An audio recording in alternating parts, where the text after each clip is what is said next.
കേരളവും തമിഴ്നാടുമായി പതിറ്റാണ്ടുകളായി നിലനിൽക്കുന്ന തർക്കമാണ് മുല്ലപ്പെരിയാർ അണക്കെട്ടിലെ ജലനിരപ്പ് ഉയർത്തുന്ന കാര്യം. തമിഴ്നാട്ടിൽ ഇപ്പോൾ ഒരു ഭരണമാറ്റം ഉണ്ടായിരിക്കുന്നു. അതുകൊണ്ട് തന്നെ മുല്ലപ്പെരിയാറിലെ ഈ വിഷയം വീണ്ടും ചർച്ചയായി മാറുന്നു. മുഖ്യമന്ത്രിയായ ടി.വി.കെ. അധ്യക്ഷൻ വിജയ് പ്രകടന പത്രികയിൽ പറഞ്ഞിരുന്ന പ്രധാന വാഗ്ദാനമായിരുന്നു മുല്ലപ്പെരിയാറിൽ ജലനിരപ്പ് ഉയർത്തും എന്നത്. ഈ വാഗ്ദാനം നടപ്പിലാക്കുമോ എന്ന് ഉറ്റുനോക്കുകയാണ് തമിഴ്നാടിനൊപ്പം തന്നെ കേരളവും. മുല്ലപ്പെരിയാർ വിഷയത്തിൽ പുതിയ തമിഴ്നാട് മുഖ്യമന്ത്രി സി ജോസഫ് വിജയ് എന്തു നിലപാടായിരിക്കും സ്വീകരിക്കുക? ഈ വിഷയത്തിൽ വിജയുടെ നിലപാട് എന്തെന്ന് ഇനിയും വ്യക്തമായിട്ടില്ല.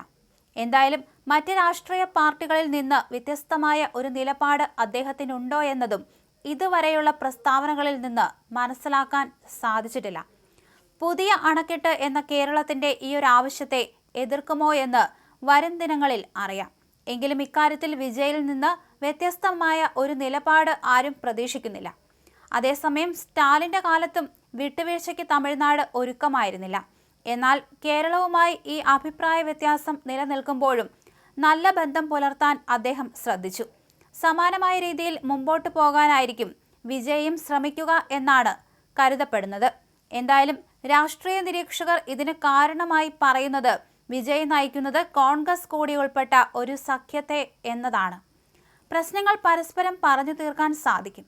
കാര്യങ്ങൾ പരസ്പരം ബോധിപ്പിക്കാനും ഈ കോൺഗ്രസ് ബന്ധം രണ്ടു കൂട്ടർക്കും സഹായകമായി മാറുകയും ചെയ്യുമായിരിക്കും.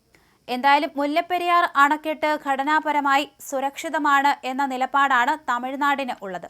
തമിഴ്നാടിന്റെ തെക്കൻ ജില്ലകളിലെ ജലസേചനത്തിനും കുടിവെള്ളത്തിനും അത്യന്താപേക്ഷിതമായതിനാൽ അണക്കെട്ട് പരിപാലിക്കാനും കോടതി അനുവദിച്ച അളവ് വരെ വെള്ളം സംഭരിക്കാനും തമിഴ്നാടിനെ അനുവദിക്കണമെന്നും സംസ്ഥാനം ആവശ്യപ്പെടുന്നുണ്ട്.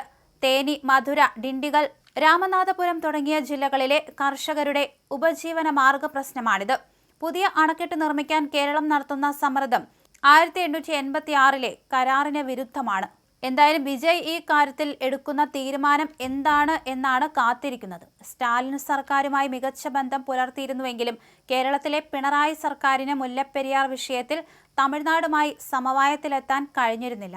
വൈകാരികമായ വിഷയമായതിനാൽ ഇതിൽ സ്വീകരിക്കുന്ന നിലപാട് തമിഴ് ജനതയുടെ വികാരത്തെ വ്രണപ്പെടുത്തുമെന്ന ആശങ്കയാണ് സ്റ്റാലിൻ സർക്കാരിനുണ്ടായിരുന്നത്. മുല്ലപ്പെരിയാർ ജലനിരപ്പ് 152 ഉയർത്തുമെന്നും കേരള തമിഴ്നാട് അതിർത്തിയിലുള്ള മംഗളാദേവി ക്ഷേത്രം തുറന്നു നൽകുമെന്നായിരുന്നു തേനിയിലെ വോട്ടർമാർക്ക് വിജയ് വാഗ്ദാനം ചെയ്തിരുന്നത്.